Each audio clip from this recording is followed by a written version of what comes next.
और भगवान की जो स्वरूप है, जैसे हम कहें, वो 3 अलग अलग अवस्थाओं में आते हैं। एक आदि, दूसरा मध्य और तीसरा अंत।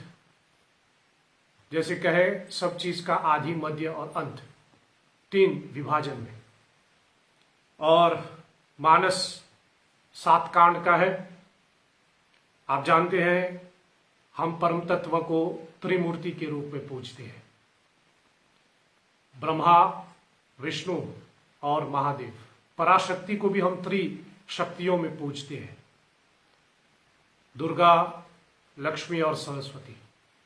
तो परम तत्व 3 में विभाजित है और रामचरितमानस के 7 सोपान है। 7 सोपानों को 7 × 3 वो आपको देता है 21। 7 × 3 आपको देता है 21। 21 को ले लें, 2 + 1 = 3। तो कहने का मतलब मेरा ये कि रामचरितमानस जो है वह 7 कांडों का जो रामचरितमानस है वह समस्त परम तत्व का सारभूत है। The essence of all the scriptures, the essence of all what is related, what is in associated with our सनातन धर्म। इसलिए तुलसी ने इसके ऊपर 7 कांड दिए हैं, 7 chapters। वैसे और भी कारण हो सकता है कि मानस में 7 कांड क्यों है। चलिए इसको मैं यही विराम देता हूं 7 कांड के विषय का, फिर आगे चले बाद में इसके ऊपर चर्चा करें। हम प्रवेश करते हैं रामलाला का। और कल की कथा में मैंने आपको बताया किस प्रकार जब पार्वती माता शिव जी से राम कथा सुनने की इच्छा करती है तो भगवान शंकर रामचंद्र जी के ध्यान करके थोड़ा समाधि में चले जाते हैं। गोस्वामी जी वर्णन करते हैं कि करीब करीब 1 घंटा के पश्चात तब भगवान शंकर थोड़ा अपनी समाधि से बाहर निकले। और जब भगवान शंकर अपनी समाधि से बाहर निकलते हैं, अपने राम कथा को आरंभ करने से पहले भगवान श्री राम के बाल रूप का शिव जी ने वंदन किया है, जो इस राम कथा का एक मुख्य चौपाई के रूप में भी है। बालकांड की दोहा 112, 112वें दोहा बालकांड का। और दूसरा मैंने आपको कल बताया, बाबा भुशुंडी भी जब अपना जीवन परिचय गरुड़ जी को देते हैं तो उसमें वह वर्णन करते हैं कि भगवान श्री राम के बाल रूप बालक राम उनके इष्ट देव हैं। और इसका जो हमने आधार बनाया है दोहा 75 उत्तरकांड का। मैं समझता हूं श्री हरि सेवा संस्था के फेसबुक पेज के ऊपर दिन के दौरान ये 2 चौपाएं पोस्ट किया गया था। सो आपके पास ये 2 चौपाएं होंगे। अगर नहीं तो आप श्री हरि सेवा संस्था के फेसबुक पेज पे आप दे सकते हैं, नहीं तो आप अपने रामचरितमानस में ही ढूंढ सकते हैं ये 2 चौपाई। एक बालकांड की दोहा 112 और दूसरा उत्तरकांड की दोहा 75। चलिए हम इन 2 चौपायों का थोड़ा पाठ कर लें, फिर उसके बाद हम आगे की कथा लेके चलें।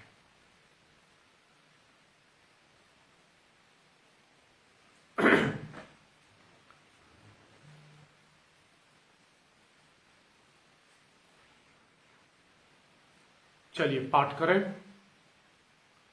श्री राम जय राम जय जय राम, श्री राम जय राम जय जय राम, श्री राम जय राम जय जय राम, श्री राम जय राम जय जय राम, श्री राम जय राम जय जय राम श्री राम जय राम जय जय राम श्री राम जय राम जय जय राम श्री राम जय राम जय जय राम बंदहु बाल रूप सोई राम सब सिद्धि सुलभ जपत जिसु नाम बंदहु बाल रूप सोई राम सब सिद्धि सुलभ जपत जिसि नाम मंगल भवन अमंगल हारी द्रवहु सो दशरथ अजिर बिहारी मंगल भवन अमंगल हारी द्रवहु सो दशरथ अजिर बिहारी सिया राम जय जय जय राम सिया राम जय जय जय राम सिया राम जय जय जय राम सिया राम जय जय राम इष्ट देव मम बालक राम स्वभाव पुषकत कोटि सतकाम इष्ट देव मम बालक राम स्वभाव पुषकोटि सतकाम निज प्रभु बदन निहारी निहारी लोचन सुफल करहु उरगारी निज प्रभु वदन निहारी निहारी लोचन सुफल करहु उरगारी मंगल भवन अमंगल हारी द्रवहु सो दशरथ अजिर बिहारी मंगल भवन अमंगल हारी द्रवहु सो दशरथ अजिर बिहारी बंदहु बाल रूप सोई राम सब सुलभ जपत जिसु नाम मंगल भवन अमंगल हारी द्रवहु सो दशरथ अजिर बिहारी सिया राम जय जय राम सिया राम जय जय राम सिया राम जय जय राम बोलिए श्री बाल रूप रामचंद्र भगवान प्रिय हो। सो भगवान शंकर अपने राम कथा को प्रारंभ करने से पहले बंदहु बाल रूप सोई राम सब सुलभ जपत जिसु नाम। भगवान शिव अपने राम कथा को आरंभ करने से पहले बाल रूप श्री राम का वंदन करते हैं। गोस्वामी जी के शब्द में भगवान शंकर कहता है, मैं श्री राम के बाल रूप की वंदना करता हूं, जिनका नाम जपने से सब सिद्धियां सहज प्राप्त हो जाती है। जपत जिसु नाम, जिनका नाम जपने से सब सिद्धियां सहज ही प्राप्त हो जाते हैं। भगवान शंकर स्वयं राम नाम जपता रहता है। भगवान शंकर स्वयं राम नाम उच्चारण करता रहता है। और भगवान शंकर, जैसे हम लोग कहें, राम नाम का प्रसाद ही भगवान शंकर प्रदान करते हैं। शिव जी की पूजा करने का फल वह है राम नाम। इसलिए आप जानते ही हैं, हम लोग बार बार कहते हैं, मनुष्य अपने अंतिम समय में, at the time of death, यदि मनुष्य राम नाम शब्द का उच्चारण कर लेते हैं, if you able to recite or if you able to take the name of Ram as the last word at the time of death, so then we believe कि भगवान शंकर स्वयं, Lord Shiva himself, he takes you to Vaikuntha. इसलिए फिर मैंने इसके ऊपर भी बहुत पहले चर्चा किया था, स्मरण में आ रहे हैं, इसलिए थोड़ा फिर से दोहरा रहा हूं। वैसे भी अच्छी बातें को दोहराना अच्छी बात होती है। जो हम लोग कहते हैं ना, राम नाम सत्य है। शंकर भगवान अपने शरीर के ऊपर भस्म इसलिए लपेटता है क्योंकि वह भस्म जो है वो राम नाम का प्रतीक माना जाता है। एक बार प्रसंग आते हैं, मैंने पहले भी वर्णन किया है इसका, जो हो आपको स्मरण आएगा, लेकिन फिर भी थोड़ा फिर से जोड़ दूं। एक बार शंकर भगवान जब स्मशान में बैठ करके भस्म में कुछ ढूंढ रहा था, भस्म लेकर के भस्म को थोड़ा यहां वहां करके, he was looking for something in these ashes, तो पार्वती माता वहां पहुंचे और पार्वती माता ने पूछा कि भगवान आप इन भस्मों में क्या ढूंढ रहे हैं, what are you looking for in these ashes, स्मशान की भस्म। तब शंकर कहता है कि जब ये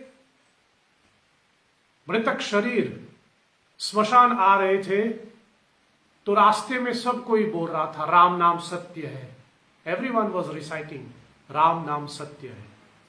मैं वो राम नाम सुन करके वहां पहुंचा हूं, लेकिन लोगों ने मृतक शरीर को यहां जला करके सब चले गए। सो मैं ढूंढ रहा हूं कि वो राम नाम कहां है, क्या कहां चला गया ये राम नाम। तब भवानी कहता है कि ये जो राम नाम सत्य लोग उच्चारण कर रहे थे, ये स्मरण करने के लिए कि इस ब्रह्मांड में मात्र एक ही सत्य है और वो है राम, राम का नाम। ये तो उसी भस्म में मिक्स हो गया। तभी भगवान शिव कहते हैं कि यदि इन भस्म में राम नाम छिपा होता है, तभी भगवान शंकर ये भस्म लेकर के अपने शरीर पे लगाने लगे हैं। तो भगवान शंकर तो स्वयं राम नाम का जाप भी करते हैं और राम नाम को सहारा बना करके मृतक को वैकुंठ की ओर ले जाते हैं। इसलिए यहां पर भगवान शिव कहते हैं जिनका नाम जपने से सिद्धियां सहज प्राप्त होते हैं। लेकिन उससे पहले भगवान शंकर राम के बाल रूप की वंदना करते हैं। बंदहु बाल रूप सोई राम।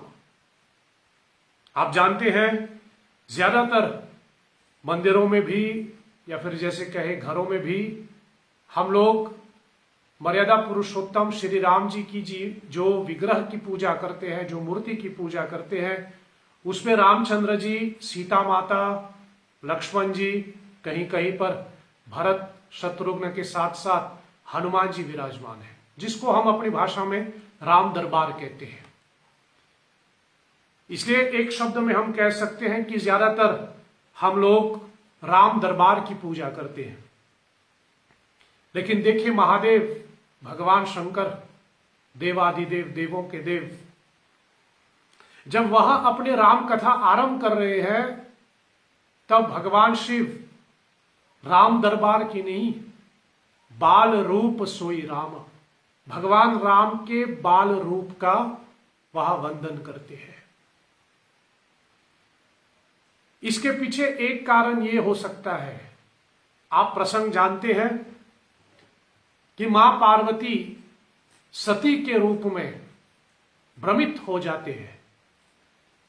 जब सती के रूप में मां पार्वती देखते हैं कि मर्यादा पुरुषोत्तम राम अपनी पत्नी के वियोग में रो रहे हैं, विलाप कर रहे हैं और पत्नी को ढूंढ रहे हैं, तो उस समय सती माता के मन में शंका ये हुआ, यह सती के मन में शंका ये उत्पन्न हुई कि अगर राम परब्रह्म सच्चिदानंद भगवान है तो वो रोता कैसे है, क्यों रोते हैं। और उसने जब महादेव जी से बात किया तो महादेव ने कहा ये तो लीला है भगवान का। लेकिन रामचंद्र जी कोई और नहीं, परब्रह्म सच्चिदानंद है, परमात्मा है, आदि पुरुष, परम पुरुष। लेकिन सती के मन में संदेह बनी रही। प्रसंग आप जानते हैं, वह सती माता राम की परीक्षा लेने के लिए धरती पे आते हैं। लेकिन जी इस प्रसंग में जो मूल मैं पकड़ना चाह रहा हूं, या इस प्रसंग में जो सबसे जिसके ऊपर मैं आपका ध्यान आकर्षित करना चाह रहा हूं, I want you to think about this, कि रामचंद्र जी को रोता हुआ देख सती के मन में भ्रम उत्पन्न हुई। Because she so Lord Ram crying. और फिर हम लोग तो ऐसा कहते हैं कि जो सारे जगत की आंसू पहुंचते हैं, अगर वही रोते हैं तो, लेकिन समझना चाहिए कि ये लीला है। मुझे स्मरण में आ रहे हैं, एक बार कहीं शायद कैथरोवन की सत्संग में या कहीं पर मैं कह रहा था, आंसू के ऊपर भी पूरे 9 दिन की कथा हो सकता है। आंसू के ऊपर भी बहुत कुछ बोला जा सकता है। ये अपने आप में कथा का एक विषय हो सकता है। फिर कभी संजोग बने तो राम कथा का विषय आंसू रखेंगे और आंसुओं के ऊपर हम मतलब आंसुओं की वो चर्चा करें। बड़ी अद्भुत है ये आंसू। है तो खारा पानी, सोल्टी जैसे कहे, लेकिन आदमी हंसे भी तो आंसू निकलता है, आदमी दुख होता है तभी आंसू निकलता है। और कभी कभी जैसे कहें मुंह जो ना कह पाए वो तो आंसू के द्वारा आंखें भी कह लेते हैं। आंसू देख करके आदमी से कभी कभी पूछना भी चाहिए, ये खुशी के आंसू है कि गम के आंसू है। रामचंद्र जी को ऐसे रोता हुआ देख सती के मन में भ्रम उत्पन्न हुई। और आप प्रसंग जानते हैं कि फिर वह राम की परीक्षा लेते हैं, फिर आगे की हो, तब सती का परित्याग शिव जी ने किया। लेकिन उसमें मूल बात है कि सती माता राम की बाल रूप को देख करके भ्रमित हो जाते हैं। जब अपने राम कथा आरंभ करने वाले हैं महादेव पार्वती माता को सुनाने के लिए, तब वो बाल रूप के वंदन करता है। बंदहु बाल रूप सोई रामा। इसके पीछे 2 कारण हैं। एक कारण यह है कि भगवान शंकर पार्वती माता को यह बताने की प्रयास कर रहे हैं, भगवान शंकर पार्वती माता को यह बता रहे हैं कि वह परब्रह्म परमात्मा परमेश्वर जो सारे सृष्टि की रचना करने वाले, जो सारे सृष्टि का पालन करने वाले हैं, the supreme controller, despite being the supreme controller he can assume any form. वो किसी भी रूप में आ सकते हैं। नरसिंह के प्रसंग में आप जानते हैं, नर रूप के भगवान श्री हरि नरहरि के रूप में प्रकट हुए। इसलिए भगवान किसी भी रूप में आ सकते हैं, चाहे वो शिशु के रूप में हो, चाहे वो जैसे कहें आधा सिंह आधा नर वराह के रूप में, एक जैसे कहें द्वाफ नाता बामन जैसे हम लोग कहें, वो तो मत्स्य के रूप में भी आते हैं, फिश, क्रोधित परशुराम के रूप में भी आते हैं, गोपियों का मन लुभाने वाला वह कृष्ण के रूप में भी आते हैं। इसलिए परमात्मा किसी भी रूप में आ सकते हैं। इसलिए ये हमें अपने दिमाग में निकाल देना चाहिए। अथवा भगवान शिव पार्वती माता को यही संकेत कर रहे हैं कि देवी भगवान के रूपों को देख करके भ्रमित मत होना। जहां एक रूप में सती के रूप में आपने राम को रोता हुआ देख आप भ्रमित हुए हैं, समझ लेना कि वो केवल रोता हुआ राम नहीं, लीला के रूप में वह बाल रूप में भी आते हैं, वह बाल रूप में भी आते हैं। और सती ने जब राम को रोता हुआ देखा तो भ्रमित हुआ। और बाल रूप की वंदन करने का दूसरा कारण जो मैं समझता हूं वो यह है कि पार्वती माता को भगवान शिव कहना चाह रहे हैं, बच्चे का जन्म जब होता है, शिशु जब जन्म लेता है, तो सबसे पहले वो रोता ही है। जब पार्वती माता को शिव जी कह रहे हैं, बंदहु बाल रूप सोई रामा, मैं उस बाल रूप का वंदन करता हूं, तो इनडायरेक्टली भगवान शिव पार्वती को यह कहना चाह रहे हैं कि हे देवी, जिस राम कथा को मैं सुनाने जा रहा हूं, जिस राम के विषय में आपने पूछा, जिस राम के विषय में आप जानना चाह रहे हैं, वो बाल रूप में रोता भी है। कहने का मतलब मेरा ये कि सती के रूप में जिस राम को देखा गया जगदम्बा द्वारा, वही राम पार्वती माता के सामने कथा के रूप में शिव जी प्रस्तुत कर रहे हैं। शिव जी बताना चाह रहे हैं, सती पिछले जन्म में आप सती थे और इस जन्म में पार्वती, लेकिन राम तो स्वयं वैसे ही है। और यह भी हमें ध्यान रखना चाहिए कि परमात्मा के विभिन्न रूपों को देख करके भ्रमित मत हो। बार बार मैंने इसके ऊपर भी चर्चा किया है। बहुत से लोग भगवान के छवियों को, भगवान के रूपों को देख करके भ्रमित हो जाते हैं, और कभी कभी लोग ऐसा मानते भी हैं कि जैसे उदाहरण के तौर पे मैं बार बार देता हूं, किसी को बोले कृष्ण की पूजा करे, बोले उसके हाथ में बांसुरी है, वो क्या करेंगे, क्या रक्षा करेगा? हाँ, इसे तो अच्छा है कि हम काली की पूजा करें, उसके हाथ में तो तलवार है। नहीं, भगवान चाहे बांसुरी धारण करते हैं, चाहे वो सुदर्शन चक्र धारण करते हैं, चाहे वो धनुष धारण करते हैं, या फिर देवी के रूप में चाहे वो सिंह के ऊपर सवारी होते हैं, शीतला माता के रूप में वह गधे के ऊपर सवारी करते हैं, ये सब भगवान के विभिन्न विभिन्न रूप है। रूप उसका कुछ भी हो सकता है, लेकिन अनेक रूपों में से उनका स्वरूप बराबर है। कहने का तात्पर्य मेरा यह है, कृष्ण के रूप में वह बांसुरी पकड़ता है, राम के रूप में वह धनुष धारण करता है, भगवान शिव के रूप में वह त्रिशूल धारण करता है, भगवान श्री हरि विष्णु के रूप में शंख चक्र आदि धारण करता है। ये रूप अलग है, लेकिन स्वरूप एक ही है। और स्वरूप क्या है?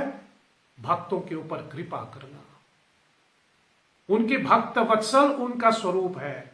He may be in any form, he may assume any form, but that form doesn't really explain the greatness of the Supreme.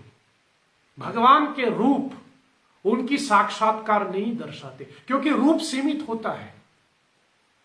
ये केवल परमात्मा का नहीं, आदमी को भी आप देखें, कभी कभी हम देखें कि थोड़ा आदमी दुबला पतला सा है, फिर हम सोचे इतना दुबला पतला आदमी ये काम कैसे कर पाएगा, लेकिन वो कर लेते हैं। इसलिए द रूप, ऑफ कोर्स रूप बहुत जरूरी है। हम पहले तो रूप को ही देखते हैं, स्वरूप बाद में देखते हैं। पहला इंप्रेशन तो रूप का ही होता है। आदमी के रूप को देख करके ही हम पहले जैसे कहे उस पर आकर्षित होता है, उस पर मोहित होता है। इसलिए परमात्मा के रूप देखना आवश्यक होता है। इसलिए चौपाई में भी देखिए तुलसी ने शब्द भी लगाया, बंदहु बाल रूप सोई रामा, वह बालक के रूप में है। महादेव यह बता रहे हैं, भगवान शिव यह बता रहे हैं कि मैं उसी परम तत्व की वंदन कर रहा हूं जो इस समय, या फिर जो जिसकी स्वरूप, जिसका रूप बाल रूप है, मैं वहां से आरंभ कर रहा हूं। और बाल रूप हमारे जीवन का आरंभ होता है। बाल रूप हमारे जीवन का the starting point, the childhood or the child form is the starting point. अब हमारे हिंदी भाषा में देखिए, एक होता है शिशु, एक होता है बालक, और एक होता है बच्चे। कल बड़े सत्संग के अंतर्गत, कल की कथा के अंतर्गत मैंने आपको बताया था कि I really miss asking questions. So फिर मुझे किसी ने मैसेज करके भेजा है, you can ask the question, will send you the answers through message. तो अच्छी बात है। I can feel that you are missing my asking question. I am missing asking question. मैं थोड़ा प्रश्न पूछना चाह रहा हूं, and I can feel that कि आप लोग भी शायद प्रश्नों के इंतजार में बैठे। तो चलिए फिर प्रश्न के रूप में आप थोड़ा कमेंट्स में लिख करके भेजिएगा, आज नहीं तो कल। शिशु, बालक और बच्चे में क्या फर्क होता है? तुलसी की कथा, गोस्वामी जी के रामचरितमानस अद्भुत है। तुलसी ने सब चीज बड़े विस्तार से दिया है। तो शिशु में, बालक में और बच्चे में फर्क क्या है? यद्यपि सुनने में तो सब बराबर है, लेकिन आप थोड़ा मनन चिंतन करें कि हम शिशु, बालक और बच्चे, शिशु शब्द, बालक शब्द और बच्चे कब कहते हैं। अनफॉर्चुनेटली इसको हम शायद अंग्रेजी में नहीं बोल पाएगा, अंग्रेजी में तो सब बेबी ही या ऐसा ही बोलेगा, लेकिन हमारे हिंदी भाषा में फर्क आ जाते हैं। शिशु अलग होता है, बच्चे अलग होता है, बालक अलग होता है। खैर, आप सोचिए फिर मुझे भेजिएगा, then we see for tomorrow. लेकिन कहने का तात्पर्य यह है कि भगवान शंकर जो अपनी कथा आरंभ कर रहे हैं, बाल रूप राम की वंदन इसलिए हुआ कि यहां से कथा प्रारंभ होता है। शिशु या बाल रूप जैसे कहे, द चाइल्ड फॉर्म, ये हमारे जीवन का आरंभ होता है, यहां से हम आरंभ करते हैं। और राम जन्म की कथा में तो पार्वती को भगवान शंकर तो ये भी कहते हैं कि जब रामचंद्र जी बालक के रूप में प्रकट हुए तो मैं स्वयं अयोध्या भी गए थे उसके बाल रूप का दर्शन करने के लिए। और उस समय बाबा भुशुंडी गए थे। इसे तो भुशुंडी कहते हैं कि बालक रूप भगवान राम मेरे इष्ट देव है। मैं भुशुंडी को साथ में लेकर के, भगवान शिव कहते हैं, मैं भुशुंडी जी को साथ लेकर के अयोध्या गए थे ताकि मैं राम के बाल रूप को देखे। और शंकर जब अयोध्या पहुंचते हैं राम के बाल रूप को देखने के लिए, वो कथा फिर सप्ताह के दिनों में इसकी चर्चा विस्तार से करो। लेकिन बालक रूप अद्भुत, और बालक का स्वरूप आप देखें उसमें मतलब जो बालक रूप होता है, हम लोग तो ऐसा मानते हैं कि बालक या फिर बच्चे, शिशु जैसे कहे, a child sounds to be ignorant. बहुत बार जब बच्चे रोते हैं तो कुछ ना हो तो हरदम यही लगता है कि उनको भूख लग रही है। बच्चे जैसे रोना शुरू कर देता है तो सामने वाले माँ हो या जो भी है, लगे उनको भूख लग रही है। हो सकता है कि उनको भूख ना लगे, लेकिन जैसे बच्चे रोना शुरू कर देता है तो हमको लगता है कि उसको भूख लगे और उसको कुछ खिला देते। अब मुंह में कुछ डाला है तो मुंह तो बनी होगा ना उसका, इसलिए हर रोना भूख के नहीं होता है। और उस समय जब बच्चे बालक होता है, बच्चे के रूप में होता है, शिशु जैसे कहें, चाइल्ड, जब तक वो बोलना शुरू नहीं करते तो उसमें उनकी आवाज केवल रोने के द्वारा आता है। We could hear only the sound of crying. और साउंड को समझना सबकी बस की बात नहीं होता। It is not easy to understand a sound. You can understand a word, you can understand a sentence, you can understand different kind of phrases, but to understand a sound, that is very difficult. इसलिए भगवान शब्द में नहीं आता, भगवान ध्वनि में आता है।